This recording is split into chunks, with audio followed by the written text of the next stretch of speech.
Esta es la estructura, jóvenes, de la materia como tal. Vamos a estar viendo um, cuatro, sí, cuatro principales corrientes de pensamiento social que conforman todo el cuerpo de las ciencias sociales que se construyó en el siglo XVIII y no, XIX y XX, perdón, los 1800 y los 1900. Aquí vemos cinco de los principales autores que desarrollaron estas corrientes de pensamiento social. El famosísimo Karl Marx o Carlos Marx, alemán, Auguste Comte, francés, creador de la filosofía positiva, después Adam Smith, uno de los padres de la economía, Max Weber, creador de la teoría comprensiva, y Emil Durkheim, que bueno, fundó las bases del método sociológico y otras cuestiones. ¿Qué vamos a hacer de cada uno de estos aportes? Vamos a ver el materialismo histórico, el estructural funcionalismo, la teoría comprensiva, la teoría crítica. ¿Qué vamos a ver de todo esto? Estas cuatro cosas que están abajo. Si quieren apuntarlas o si quieren tomar captura, como ustedes deseen. Vamos a sacar primero de cada una su contexto histórico. Esto es importante porque, por lo que yo les explicaba en la clase anterior, de que en las ciencias sociales, el, digamos que el pensador, el científico o el investigador es al mismo tiempo sujeto y objeto. Entonces yo tengo que estar viendo en qué tiempo nace el sujeto, de qué época, de qué sociedad estamos hablando, de qué marcos y de qué valores. No es lo mismo hacer una teoría en el siglo XVII con poca tecnología, con otras escalas morales, hacerla en el siglo XX. Uh-huh. Vamos a ver en segundo lugar de cada una los problemas. ¿Qué tipo de problemas estudia cada una? Algunas estudiaron más la desigualdad, otras estudiaron el rendimiento económico, otras se enfocaron más a, como a descubrir las mentiras o las desilusiones que traía ya la época moderna. En tercer lugar, vamos a ver los conceptos. Esto es sumamente, bueno, todo es importante. Estos cuatro puntos son importantes, pero este tercero es, digamos, como lo más operativo. Es con lo que ustedes van a resolver sus ejercicios. Ah, fulano dijo esta palabra, dijo este concepto, ahora yo lo tengo que aplicar a cierto ejemplo o cierto ejercicio que tengan que hacer. Y en cuarto lugar, los aportes de cada autor. Cada uno de ellos tuvo aportes específicos, los cuales hay que ir guardando en una especie de colección.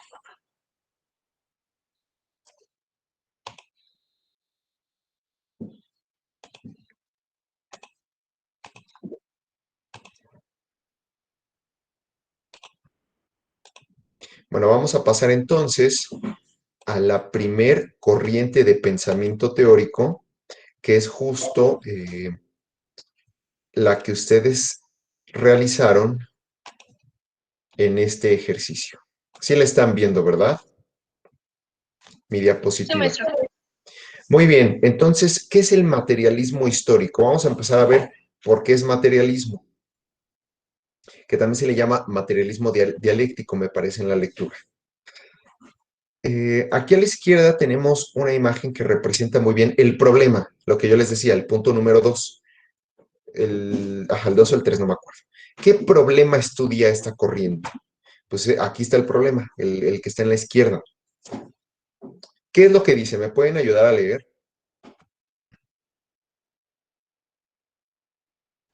Estás trabajando para enriquecer a otros.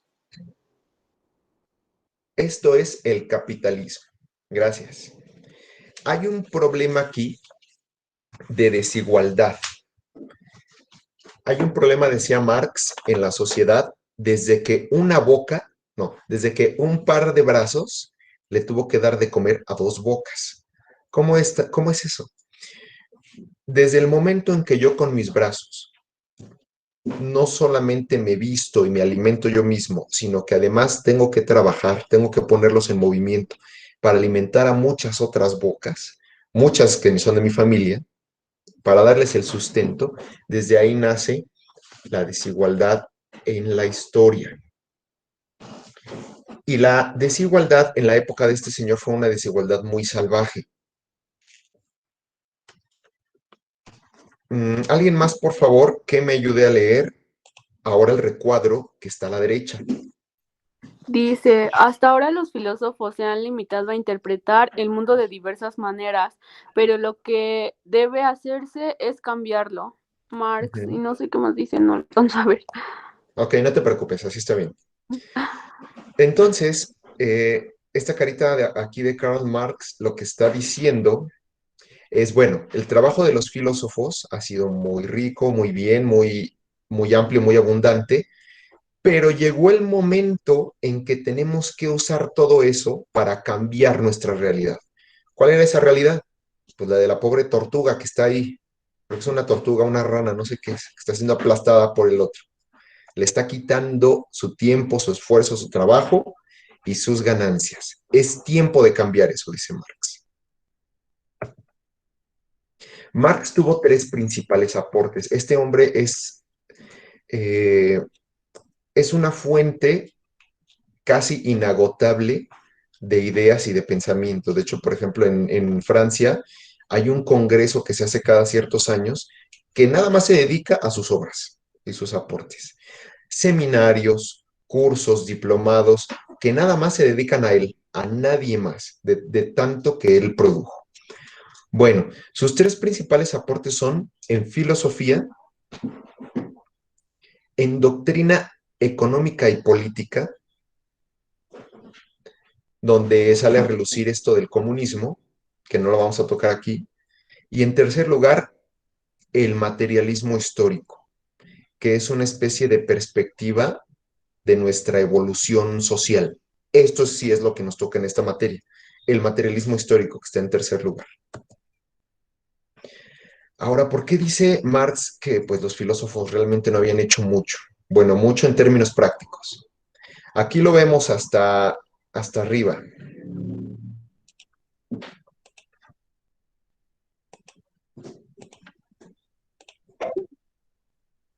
Sí siguen viendo mis diapositivas, ¿verdad? Profe, Sí, profe. Dime. a mi compañera Nayeli García Rosas no la deja ingresar. A mi compañero Giovanni tampoco, profe. Ya Ah, no, ya lo dejo.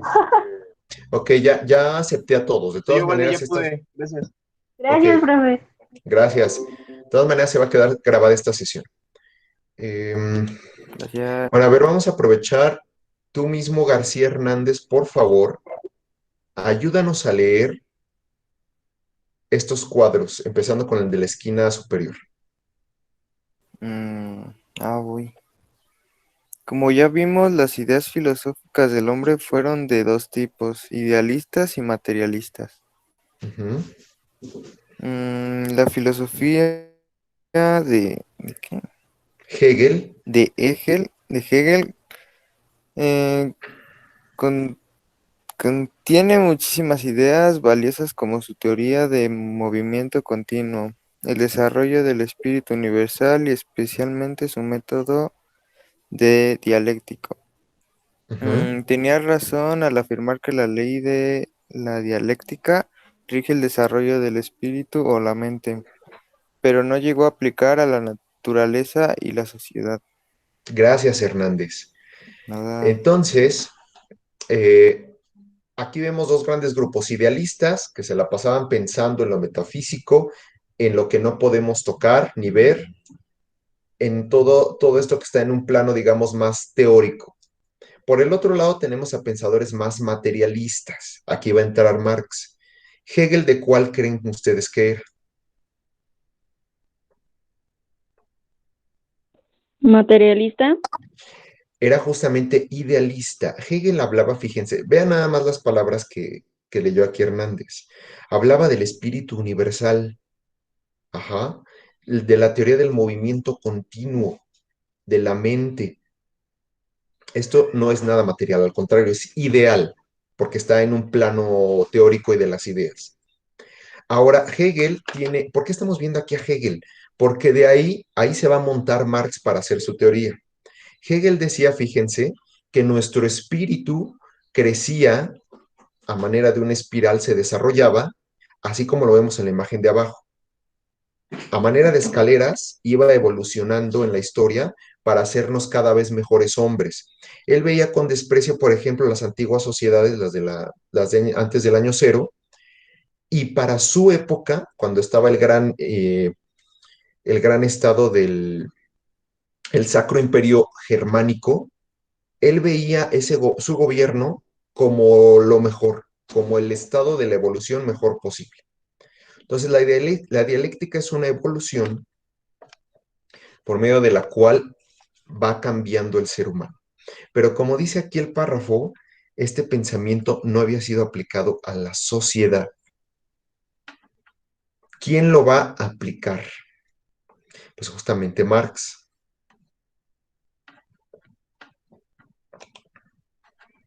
Ya están viendo la siguiente diapositiva, ¿verdad? Sí, profe. Sí, profe. Entonces Marx se deja de idealismos y se va más bien a lo material. Y para su análisis, Marx divide la sociedad en dos grandes planos. El plano a lo que llama él estructura, que está debajo y que sostiene a la superestructura. Fíjense cómo todo lo de arriba justamente es inmaterial. Los valores morales, el pensamiento científico, la forma de hacer ciencia, la forma en que nos gobernamos, si preferimos una república, una monarquía, democracia, votos o de qué forma son esos votos, las artes, todas estas son cosas inmateriales. Pero decía Marx, aquí lo más importante de todo no es eso. Lo más importante es lo que está abajo. Y está abajo porque justamente le da base. Si yo quito lo de abajo, ¿qué pasa con lo de arriba?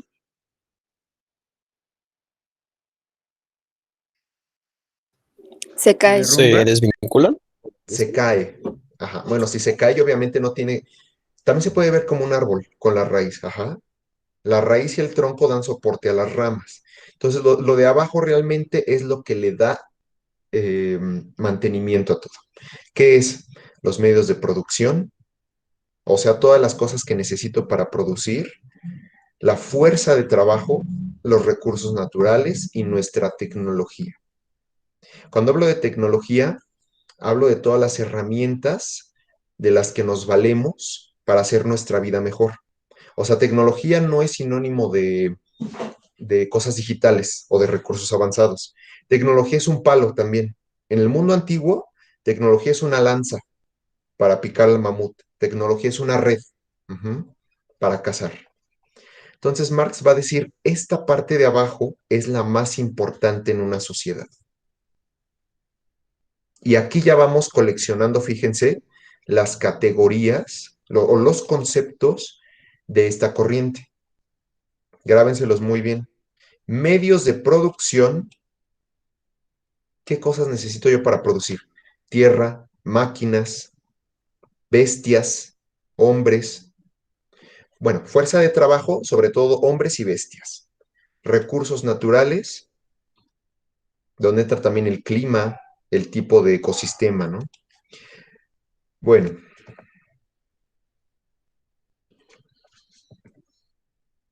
este es el contexto histórico en el que vivió Marx.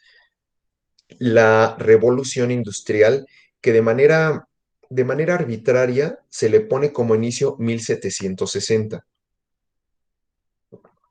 Aunque en realidad estos procesos que son tan largos y de cambios paulatinos, no podemos decir que un año no estaba y al siguiente ya apareció. O sea, no es así. Es muy gradual su aparición. Pero como forma pues de tener una fecha definida, se ha consensado que fue aproximadamente en 1760. Ya al final y entrando al siglo XIX, ya se desata como tal esta revolución industrial. Es la época, fíjense, en que los artesanos y muchos campesinos perdieron su trabajo. ¿Por qué? ¿A dónde se los llevaron? A este nuevo espacio que nació en ese entonces, que no existía antes, que se llamaba la fábrica. como ustedes lo pueden ver aquí en sus imágenes. La fábrica es el nuevo espacio que nace, que inaugura la ciudad, fíjense, las ciudades casi no existían. Se empiezan a hacer las grandes ciudades, se instalan fábricas que resguardan adentro de sí muchos obreros que dejan de trabajar en sus talleres artesanales y en el campo. O sea, no quiere decir que el campo se queda vacío. El campo siempre tiene que tener manos, pero baja muchísimo su población y se traslada a las ciudades. Todas estas grandes fábricas no son como las fábricas que conocemos ahora, no crean que son así.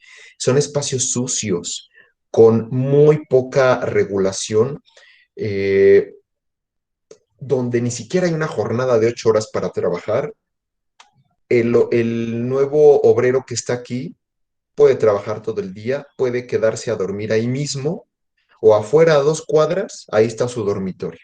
Eso lo podemos ver, por ejemplo, en San Ángel, ahí por Plaza Loreto. Podemos ver cómo Plaza Loreto tiene las paredes todavía de tabiques reforzados de la fábrica, y en una calle aledaña hay casitas igualitas para que los obreros se fueran a dormir ahí, dieran unos pasitos y regresaran a la fábrica. Las mujeres entraron a trabajar, incluso los niños. Muchas de estas personas morían por hambre, por enfermedades, por mal cuidado de la salud, malas condiciones. Entonces fue una época de muchas carencias, sobre todo en Europa, que fue donde empezó esto. Entonces, en este contexto es donde Marx dice, ¿qué está pasando? Esta sociedad pareciera que está sometida por una actividad y por lo que él denominó los modos de producción. Justo como lo dice las palabras, es una forma de producir. ¿De producir qué?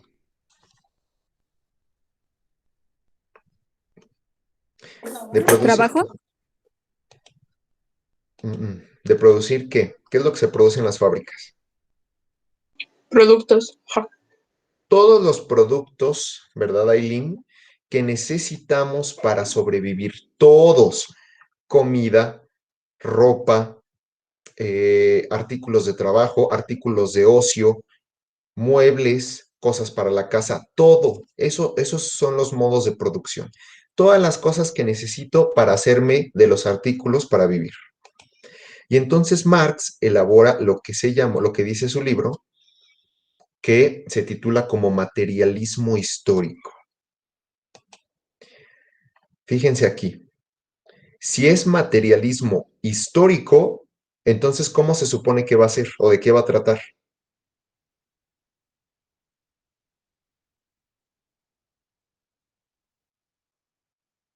¿Cómo va a ser su visión de la historia? ¿Qué va a tomar en cuenta?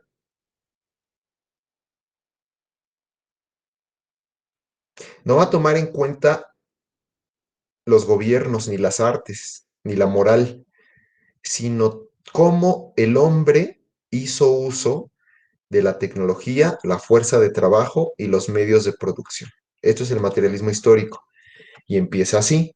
Entonces Marx hace como un camino inverso hacia el pasado, tratando de descubrir cómo vivíamos antes y cómo llegamos a una época tan dura. Entonces él ubica, antes del año cero, un modo de producción llamado comunismo primitivo. Se llama así porque las cosas que producimos son comunes. ¿Qué quiere decir eso?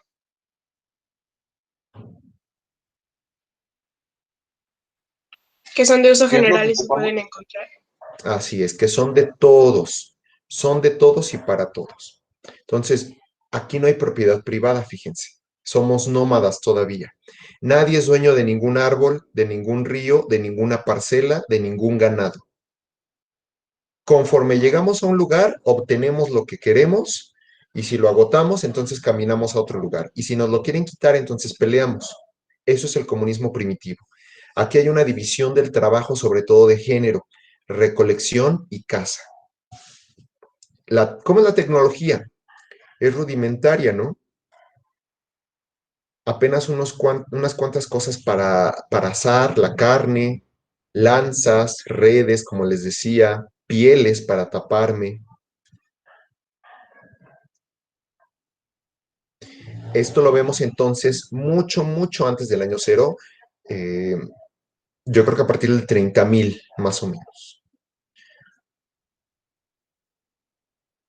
Después, ya cerca del año cero, vienen las grandes civilizaciones. Los seres humanos nos volvemos sedentarios, nos establecemos ya en lugares fijos. Pero con esto viene también un cambio de modo de producción. ¿Qué es lo que tenían en común estas sociedades? Abajo vemos a la sociedad egipcia capturando personas del África del Sur, de Medio Oriente, para ponerlos a trabajar en las labores duras. La imagen que tiene puntitos, que está hecha como de pequeños mosaicos, es griega, donde también utilizaron muchos esclavos. Y en Roma, que fue el imperio por excelencia, pues tenían una sociedad muy vertical, desde los gobernantes hasta los que estaban abajo, que ni siquiera eran considerados personas, eran casi, casi equiparables a animales. ¿Cómo le llamo a este modo de producción? ¿Cómo le voy a poner? ¿A alguien se le ocurre? ¿Esclavismo? Así es. ¿Cuál es la particularidad del esclavo? Que no es dueño de sí mismo. Era que una persona le pertenecía a otra, ¿no? Porque empezó primero con ay, ¿cómo se llama? Con la propiedad privada, perdón, ay, ¿cómo se llama? La propiedad, se me fue. O sea, bueno, que todo era de todos, luego la propiedad privada, que cada cosa era de quien la cosechaba o lo cazaba, y luego seguía el esclavismo, ¿no? Que eran las personas, pertenecían a otras. Así es, María Fernanda. ¿Cuál es tu apellido? De la Cruz. De la Cruz. Exactamente, entonces en el esclavismo ya cerca del año cero nace la propiedad privada. Aquí ya los grupos humanos son dueños de un territorio. Los egipcios son dueños de la esquina nororiente de África, por ejemplo. Los griegos de este cono que va a dar al mar Mediterráneo. Entonces, el esclavismo expresa cómo por primera vez en la historia un hombre fue propiedad de otro hombre. Después, en su investigación, avanzó más en la historia. Entrando a la Edad Media, vio que aquí los hombres empezaron a refugiarse, como lo vemos en la imagen superior, en los llamados feudos, donde empezaron a retraerse en comunidades donde ahí lo tenían todo. Casi no salían porque era un mundo lleno de bárbaros que podían invadirlos. Y en lugar del esclavo, tengo aquí a la derecha otra figura, una nueva figura, que ahora digamos que ya no era tratado como animal, que ya no era golpeado, ya no era masacrado. De hecho, de lo que él cultivaba, una parte era para él y su familia, y la otra parte de sus cultivos y de su ganadería eran para su rey. Esta ¿Es cuando figura es, surge lo de la burguesía y todo eso? sí, aunque va a faltar un poquito. Esto es un paso antes. Este hombrecito que está aquí arriba se llama siervo. Ya no es un esclavo, es un siervo. Hagan de cuenta que es como un pequeño hijo al que el papá rey le da todo y le concede ya un poquito de autonomía. Su propia casita, sus alimentos y en algunas ocasiones sus animales. Esto es el feudalismo. Y toma su nombre de los feudos, o sea, de este castillo que está aquí arriba. Digo, no todos tenían castillo, tenían distintos tipos de construcciones, pero el feudalismo toma su nombre justo de esas construcciones en donde se refugia la gente. Fíjense cómo en todo este recorrido no estamos hablando nada de la superestructura. Todo es estructura material. Todo esto se define por el trabajo y las herramientas. Después viene un estadio intermedio donde su compañera habla de la burguesía. La burguesía es así como ven la pirámide de abajo, una franjita le debería corresponder a la burguesía, que aquí no aparece. La burguesía son los primeritos comerciantes de la historia, que se empiezan a salir del feudo para armar mercados, los cuales se llaman burgos, y ahí empiezan solitos a independizarse y a ganar, pues a ganar bienes en esos mercados.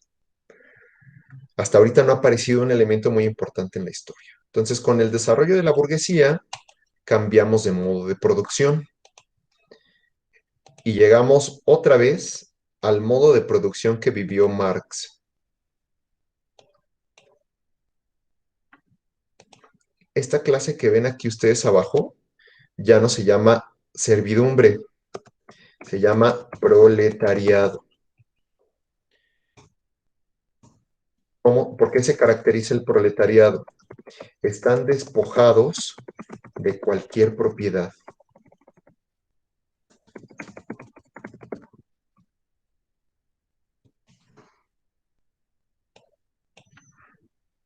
Digamos que una diferencia con el siervo es que el siervo, por decirlo así, vivía como en familia, porque el siervo, dentro del reinado, pues estaba cobijado, tenía un techo, tenía alimento, estaba sometido, pero finalmente tenía techo y alimento. El proletariado ya no tiene ni eso. El proletariado, saliendo de la fábrica a la que va a trabajar, él tiene que ver cómo se las arregla para sobrevivir. ¿Cómo le llamo a este modo de producción?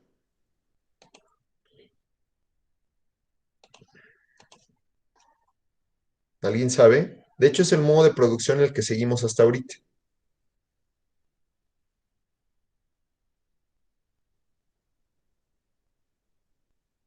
A ver, Diego, tú que tienes encendido tu micrófono. Diego Emiliano Salazar.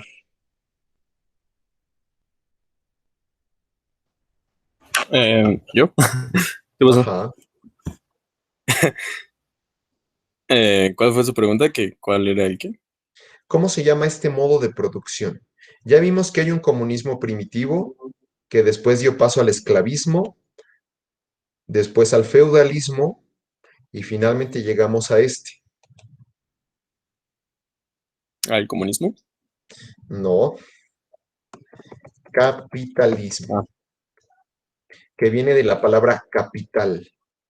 Capital significa, entre otras cosas, ganancia o plusvalía. ¿En qué se diferencia, jóvenes, el proletariado del siervo y del esclavo?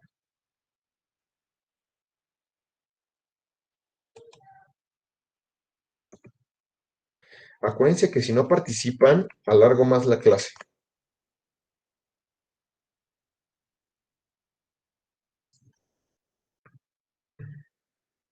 ¿Puede repetir la pregunta, profe, por favor? ¿En qué cosas se diferencian los proletarios que vemos aquí abajo de los siervos y de los esclavos?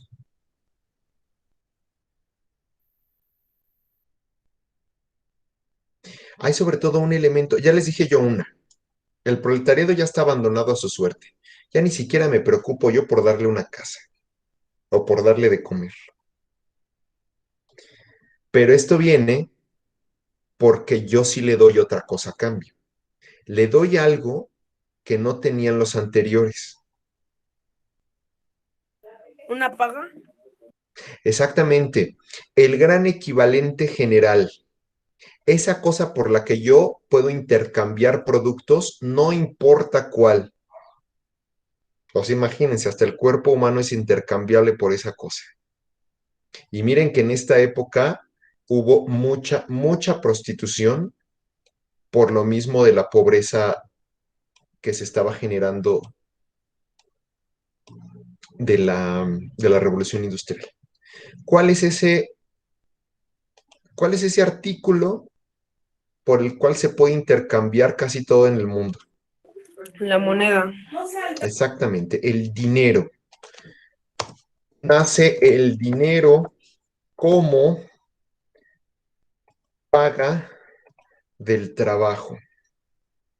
No existía en la historia. De hecho, se empezó a ver por primera vez en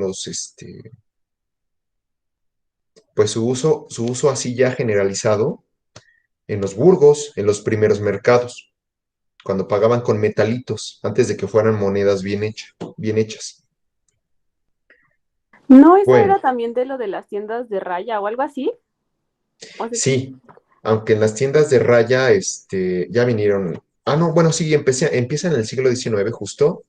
Nada más que las tiendas de raya, fíjense, es una combinación con servidumbre también. Pero bueno, aquí lo estamos viendo como a grandes rasgos, ¿no? Cada cajoncito de los modos de producción. Había uno, aquí no termina todo. Marx no se quedó contento con explorar el pasado. Él, en su carácter propositivo y en su carácter político, fíjense, porque aquí entra el Marx político, no solo el Marx científico historiador, eh, él dice, necesitamos un modo de producción que supere el capitalismo y que nos lleve a una sociedad mucho menos violenta y más equitativa. Este modo de producción ha sido satanizado en la historia, malentendido, mal comprendido, mal leído. Obviamente tiene sus desventajas, como todo tipo de organización social, pero bueno, fue la solución que él propuso en ese entonces con su amigo Engels, Federico Engels. ¿Cuál es este modo de producción?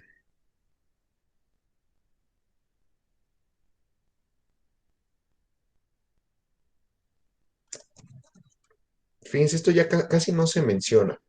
Se usaba más para asustar a la gente antes, pero todavía un pequeño porcentaje de personas hasta se lo achaca al gobierno de Venezuela, al gobierno de López Obrador. ¿Cómo se llama este modo de producción?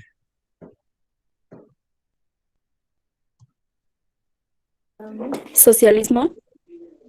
Ujú, casi. El socialismo es la ideología para llegar a él. Pero el modo como tal se llama comunismo.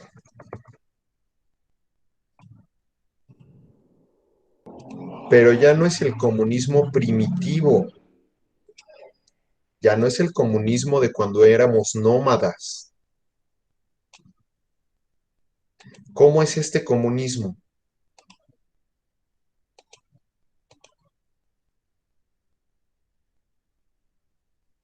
Vean las imágenes. Y justamente vemos en las imágenes los dos países, pues los únicos serán, no, sí hubo más, pero bueno, los dos países donde digamos que se consolidó más, aunque no por mucho tiempo, pero se consolidó más este modo de producción. ¿Qué países? Alemania. No, fíjense, el de arriba es toda una bandera roja con unas pequeñas estrellas. Asiática. Rusia. Ajá. No, asiática. Es China y Rusia. China y Rusia adoptaron este sistema de las manos de Mao Zedong y de Iosif Stalin. El comunismo, ya el avanzado, por así decirlo, es una sociedad donde el trabajo se divide de manera homogénea, de manera equitativa, y todos nos volvemos trabajadores. No hay nadie que gane más que los demás o que haga menos que los demás. ¿Pero qué no está propiamente caracterizado por la ausencia de propiedad de la tierra? Bueno, no estaba permitiendo a los ganaderos, bueno, a los ganaderos ni a los ganaderos explotarla libremente. Sí, no, porque aquí la propiedad ya no es... ¿quién habló, perdón? Anaí, Muy bien, Anaí, para ponerte tu participación. Aquí, Anaí, la propiedad justamente ya no es privada, pero ¿qué creen? Que tampoco es así como de nadie. No, tampoco. ¿De quién es? del Estado Exactamente, fíjense, centralizado. en términos románticos es de todos, pero en realidad lo que es de todos es de nadie. Entonces, de manera exacta, la propiedad es del Estado o del gobierno. Y bueno, aquí el problema es que el gobierno no podemos ser todos tampoco. O sea, siempre va a tener que ser delegado en un grupo de personas. Eso sí, aquí la propiedad iba a estar regulada para ser explotada de manera más equitativa, menos vertical, mucho más horizontal. En este modo de producción se iba a extinguir el dinero, fíjense. Todos íbamos a tener acceso a los recursos por medio de boletas, de tickets, de estar en listas, pero nadie iba a comprar nada. ¿Por qué? Porque el Porque el Estado dinero, obtenía una forma de tributo de los excedentes económicos que, bueno, que ellos producían, ¿no? sí, pero sobre todo porque fíjense, el dinero es el gran separador. Si yo tengo 30 y Anaí tiene 10, pues por mucho que querramos ser iguales, no lo vamos a hacer. El dinero nos separa, porque en la medida en que yo puedo comprar más que tú, siempre voy a estar arriba, en términos materiales. Entonces, el comunismo trató de erradicar eso. Y al final lo que tenemos es esto. Aquí son otros conceptos que es importante apuntarlos. Clase social. Esclavos, su contraparte fueron emperadores, que en el caso de Egipto pues se llamó faraón. Los siervos en el feudalismo, su contraparte fueron los reyes, los monarcas. En el capitalismo se llamaron obreros o proletarios y su contraparte fueron los capitalistas, así se les llama. O empresarios, si ustedes quieren, empresarios. Entonces, la clase social es un concepto que empezó a tomar fuerza desde los estudios de Marx porque designaba a una franja de toda la sociedad así en su conjunto, son franjas donde la gente tiene cosas iguales. También en este recuento podemos ver lo que se llama relaciones sociales de producción. ¿Cómo que relaciones sociales de producción? Sí, ¿cómo me relaciono yo con mi contraparte o con mi par, dependiendo del modo en el que esté? Me relaciono por explotación, donde soy casi como un animal. Me relaciono por servidumbre, donde soy como un niño sobreprotegido, atado al pie del rey. O me relaciono por una explotación moderna capitalista, donde ya trabajo en una fábrica. Entonces, al final, eh, bueno, acuérdense que desde el inicio yo les dije que íbamos a hablar de cambio y equilibrio. Esta es una teoría que obviamente habla de qué, de cuál de las dos, del cambio o del equilibrio. Del cambio, ¿no? El cambio, porque vean, estamos viendo cómo transitamos de un modo a otro. Entonces, primero a la derecha, Guillermo o Wilhelm Hegel había hablado del cambio, pero como un proceso histórico racional del espíritu.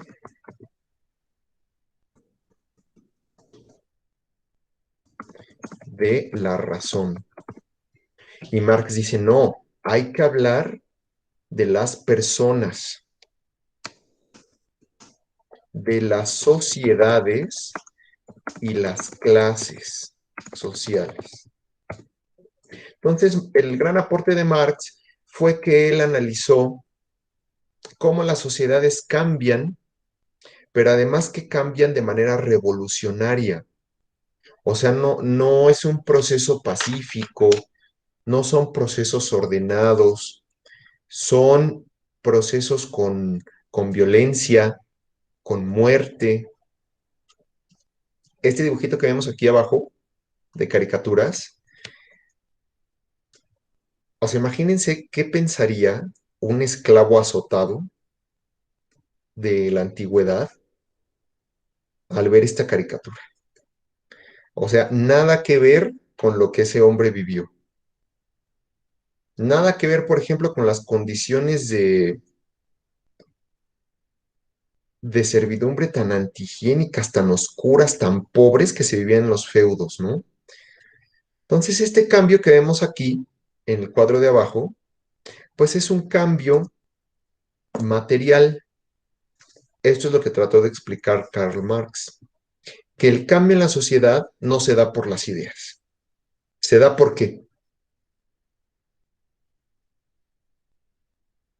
ya deben de saberlo si lo preguntan en un examen.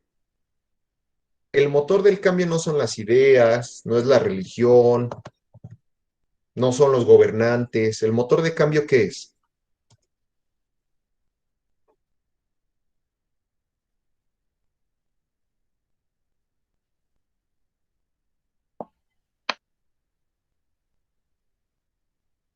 El poder. El poder es parte de la superestructura. El motor del cambio es la lucha de estas clases. ¿Y luchan por qué? Porque tienen desigualdad en la estructura, por su estructura. Esto es lo que explica el cambio con Marx. ¿Sí? Ahora ya para terminar, ¿hay dudas hasta aquí? ¿Algo que quieran aclarar? No. ¿Sí quedó claro o los confundí más?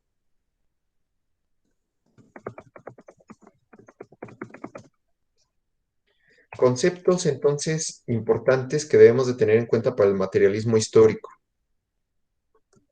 Ya lo dijimos. Clase social.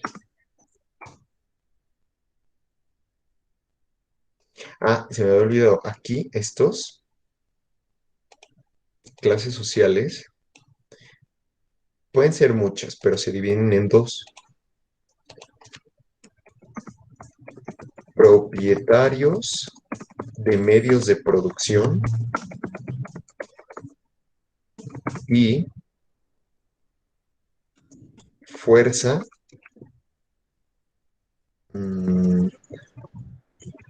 ok, y fuerza de trabajo. Vamos a llamarle así. Dos grandes clases sociales en la historia. En la caricatura que tenemos abajo, ¿cuáles son los propietarios de los medios de producción? El señor feudal. Ay, Sí. ¿Quién más? El capitalista. Y el emperador. Esos son los propietarios. La fuerza de trabajo lo constituyen los demás. Entonces tenemos clase social, relaciones sociales de producción, superestructura, estructura, que es lo que mantiene a todo de pie, a toda la sociedad, medios de producción,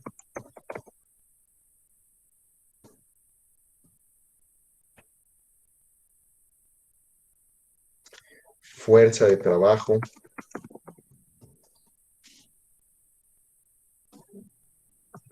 y capital. Que yo les decía que a grandes rasgos quiere decir ganancia, plusvalor, eso sobre todo.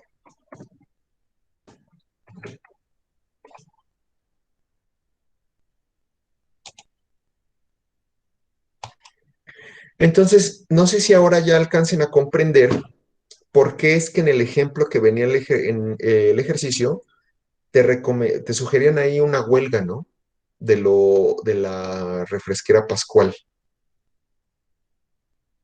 Que, por ejemplo, esa es una empresa que funcionó más como cooperativa.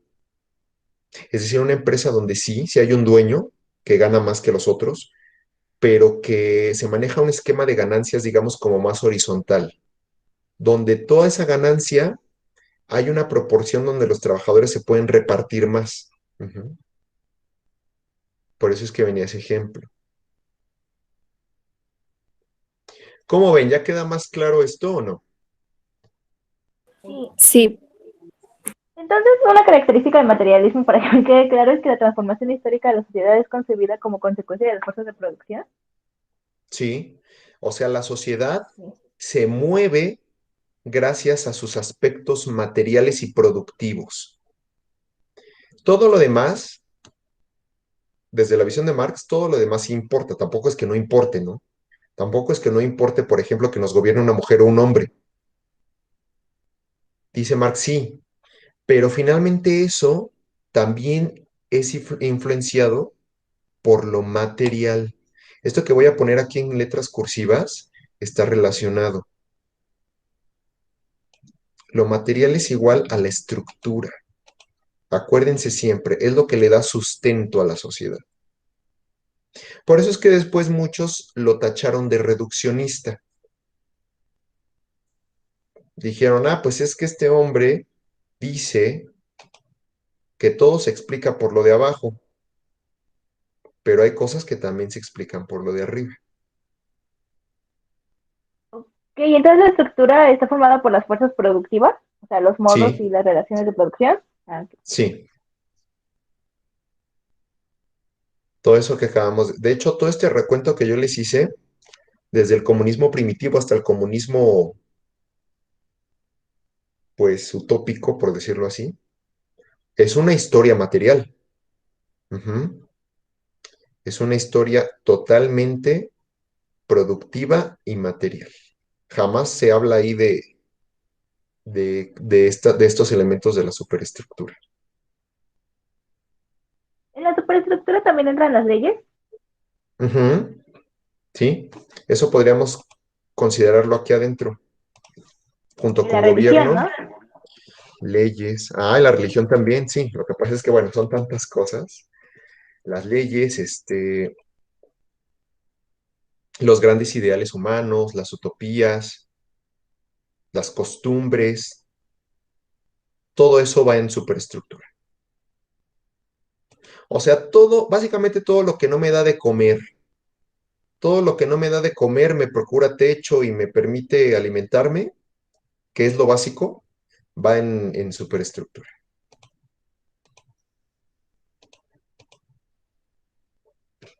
Ya no vi quién habló ahorita al último. Yo, Anaí. Tú, Anaí, otra vez. Bueno, gracias, Anaí. Entonces, hasta aquí dejamos la clase de hoy, jóvenes. Voy a hacer la siguiente asignación de tarea, que igual debemos entregar a más tardar el viernes, y voy a considerar si programo otra clase para esta semana para explicar el que sigue, porque realmente su entrega ha sido bajísima, bajísima, muy poquitos se entregaron. Y de esos que entregaron, pues se entregaron mal. Entonces, pónganse las pilas, jóvenes, lean, participen, porque yo la verdad estoy viendo que no están revisando ni los materiales ni mis videos, que además están, no es por nada, pero están muy bien explicados. O sea, sí lo manejo en lenguaje muy sencillo. Vamos a parar. eh, Bueno, entonces vamos a dejar hasta aquí nuestra clase y la grabación.